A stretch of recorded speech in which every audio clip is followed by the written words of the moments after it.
ہم کو نشانیاں بھیجنے سے نہیں روکا، مگر اس بات نے کہ ان سے پہلے کے لوگوں کو ان کو جھٹلا چکے ہیں۔ چنانچہ دیکھ لو، سمود کو ہم اعلانیہ اونٹنی لا کر دیا اور انہوں نے اس پر ظلم کیا۔ ہم نشانیاں اس لیے بھیجتے ہیں کہ لوگ انہیں دیکھ کر ڈریں۔ یاد کرو اے محمد صلی اللہ علیہ وسلم، جب ہم نے تم سے کہہ دیا تھا کہ تمہارے رب نے ان لوگوں کو گھیر رکھا ہے، اور یہ جو کچھ ابھی ہم نے تمہیں دکھایا ہے، اس کو اور اس کے درخت کو جس پر قرآن میں لعنت کی گئی ہے، ہم نے ان لوگوں کے لیے بس ایک فتنہ بنا کر رکھ دیا۔ ہم انہیں تنبیہ پر تنبیہ کیے جا رہے ہیں، مگر ہر تنبیہ ان کی سرکشی میں اضافہ کیے جاتی ہے۔ اور یاد کرو جب ہم نے ملائکہ سے کہا کہ آدم کو سجدہ کرو تو سب نے سجدہ کیا، مگر ابلیس نے نہ کیا۔ اس نے کہا کہ کیا میں اس کو سجدہ کروں جسے تو نے مٹی سے بنایا ہے؟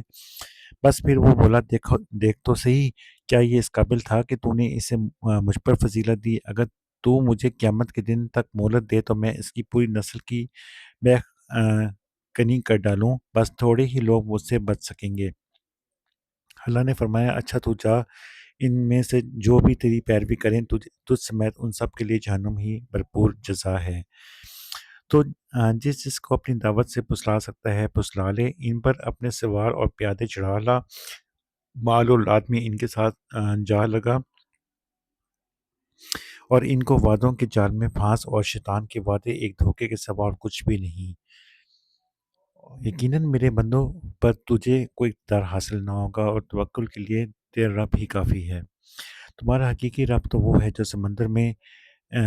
تمہاری کشتی چلاتا ہے تاکہ تم اس کا فضل تلاش کرو۔ حقیقت یہ ہے کہ تمہارے حال پر نہایت مہربان ہے۔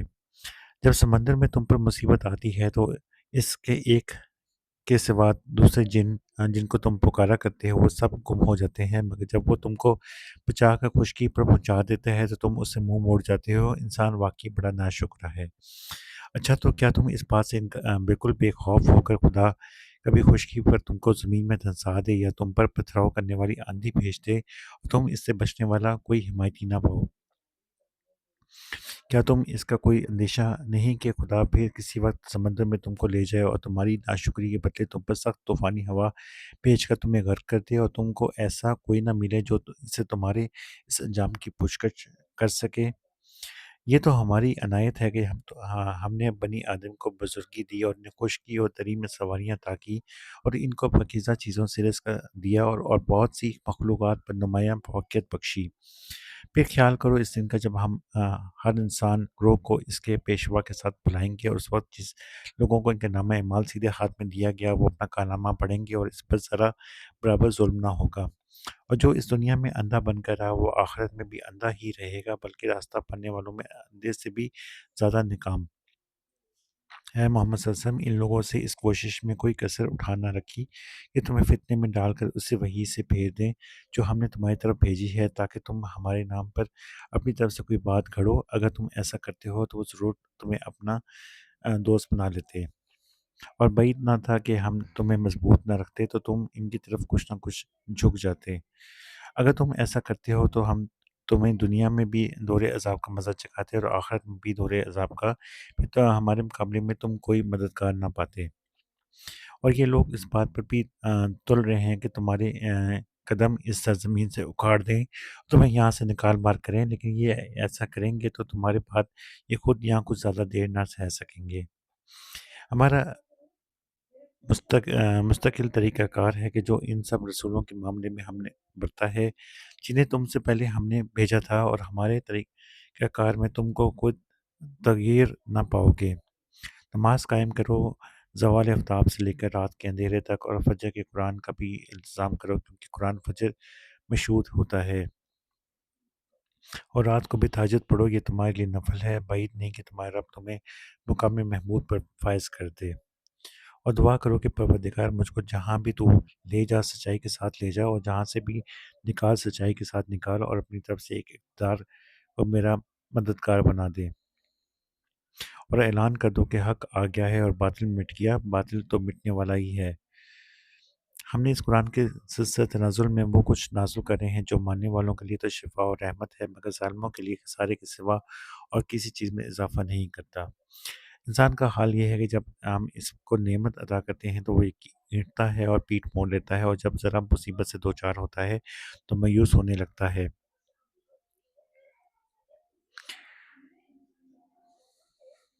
اے نبی صلی اللہ علیہ وسلم، ان لوگوں سے کہہ دو کہ ہر ایک اپنے طریقے پر عمل کر رہا ہے، ابھی تمہارا رب ہی بہتر جانتا ہے کہ سیدھی راہ پر کون ہے۔ اے لوگ تم سے روح کے متعلق پوچھتے ہیں، کہو یہ روح میرے رب کے حکم سے آتی ہے، مگر تم لوگوں نے علم سے کم ہی بہرا پایا ہے۔ اے محمد صلی اللہ علیہ وسلم، جب ہم چاہیں تو وہ سب کچھ تم سے چھین لیں جو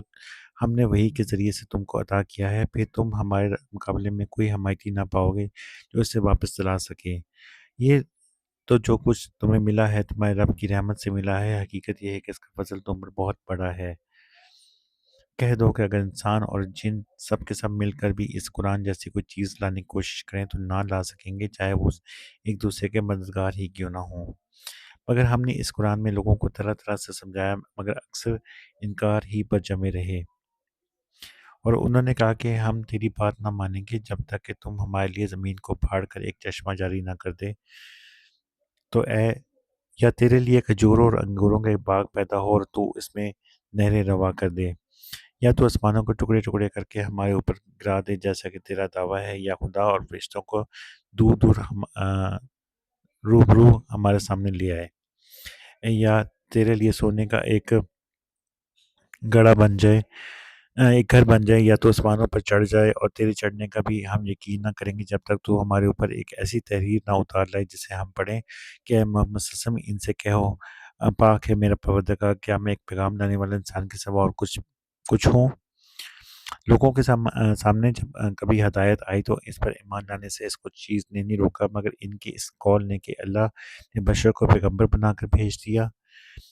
ان سے کہو کہ اگر زمین میں فرشتے اطمینان سے چل پھر رہے ہوتے تو ہم ضرور آسمان سے کسی فرشتے ہی کو ان کے لیے پیغمبر بنا کر بھیجتے۔ اے محمد صلی اللہ علیہ وسلم، ان سے کہہ دو کہ میرے اور تمہارے درمیان بس اللہ ہی کی گواہی کافی ہے، اور وہ اپنے بندوں کے حال سے باخبر ہے، وہ سب کچھ دیکھ رہا ہے۔ جس کو اللہ ہدایت دے دے وہی ہدایت پانے والا ہے، اور وہ جسے وہ گمراہی میں ڈال دے تو اس کے بعد ایسے لوگوں کے لیے تو کوئی حامی و ناصر نہیں پا سکتا۔ ان لوگوں کو ہم قیامت کے روز اوندے منہ کھینچ لائیں گے، اندھے گونگے اور بہرے، ان کا ٹھکانہ جہنم ہے، جب کبھی ان کی آگ دھیمی ہونے لگے گی تو ہم اسے اور بھڑکا دیں گے۔ یہ بدلہ ہے ان کی اس حرکات کا کہ انہوں نے ہمارے آیات کا انکار کیا اور کہا کہ کیا ہم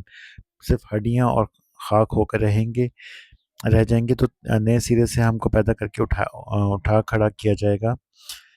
کیا ان کو یہ نہ سوچا کہ جس خدا نے زمین اور آسمانوں کو پیدا کیا ہے وہ ان جیسوں کو پیدا کرنے کی ضرورت قدرت رکھتا ہے، اس نے ان کے حشر کے لیے ایک وقت مقرر کر رکھا ہے، ان کا آنا یقینی ہے، مگر ظالموں کو اصرار ہے کہ وہ اس کو انکار ہی کریں گے۔ اے محمد صلی اللہ علیہ وسلم، ان سے کہو کہ اگر تمہارے کہیں کہ میرے رب کی رحمت کے خزانے تمہارے قبضے میں ہوتے تو تم حج ہو جانے کے اندیشے سے ضرور ان کو روک رکھتے۔ واقعی انسان بڑا تنگ دل واقعہ ہوا ہے۔ ہم نے موسیٰ کو 9 نشانیاں عطا کی تھی جو سرین صحیح طور پر دکھائی دے رہی تھی۔ اب یہ تم خود ہی بنی اسرائیل سے پوچھو کہ جب وہ سامنے آئیں تو فرعون نے یہی کہا تھا کہ نہ کہ اے موسیٰ، میں سمجھتا ہوں کہ تو ضرور ایک سحر زدہ آدمی ہے۔ موسیٰ علیہ السلام نے ان کے جواب میں کہا، تو خوب جانتا ہے کہ یہ بصیرت افروز نشانیاں رب السماوات اور ارض کے سوا کس نے نازل نہیں کی ہیں، اور میرا خیال یہ ہے کہ فرعون تو ضرور ایک شامت زدہ آدمی ہے۔ آخر کار فرعون نے ارادہ کیا کہ موسیٰ اور بنی اسرائیل کو زمین سے اکھاڑ پھینکے، مگر ہم نے اس کو اور اس کے ساتھیوں کو اکٹھا کر دیا، اور اس کے بعد بنی اسرائیل سے کہا کہ اب تم زمین میں بسو، پھر جب آخرت کے وعدے کا وقت آن پورا ہوگا تو ہم تم سب کو ایک ساتھ لا حاضر کریں گے۔ اس قرآن کو ہم نے حق کے ساتھ نازل کیا ہے اور حق ہی کے ساتھ یہ نازل ہوا ہے۔ اے محمد صلی اللہ علیہ وسلم، ہم نے اس کے سوا اور کسی کام کے لیے نہیں بھیجا کہ جو مان لے اس بشارت دے دو اور جو نہ مانے اسے متنبہ کر دو۔ اس قرآن کو ہم نے تھوڑا تھوڑا کر کے نازل کیا ہے تاکہ تم ٹھہر ٹھہر کے اس لوگوں کو سناؤ، اور اسے ہم نے موقع موقع سے بتدریج اتارا ہے۔ اے محمد صلی اللہ علیہ وسلم، ان لوگوں سے کہہ دو کہ تم اسے مانو یا نہ مانو، جن لوگوں کو اس سے پہلے علم دیا گیا ہے انہیں جب یہ سنایا جاتا ہے تو وہ منہ کے بل سجدے میں گر جاتے ہیں، وہ پکار اٹھتے ہیں کہ پاک ہے ہمارا رب، اس کا وعدہ تو پورا ہونے ہی تھا۔ وہ منہ کے بل روتے ہوئے گر جاتے ہیں اور اسے سن کر ان کا خشوع اور بڑھ جاتا ہے۔ اے نبی صلی اللہ علیہ وسلم، ان سے کہو کہ اللہ کہہ کر پکارو یا رحمان کہہ کر، جس نام سے بھی پکارو کہ اس کے لیے سب اچھے نام ہیں۔ اور اپنے نماز نہ تو بہت زیادہ بلند آواز سے پڑھو، نہ بہت پست آواز سے، ان دونوں کے درمیان اوسط درجے کا لہجہ اختیار کرو۔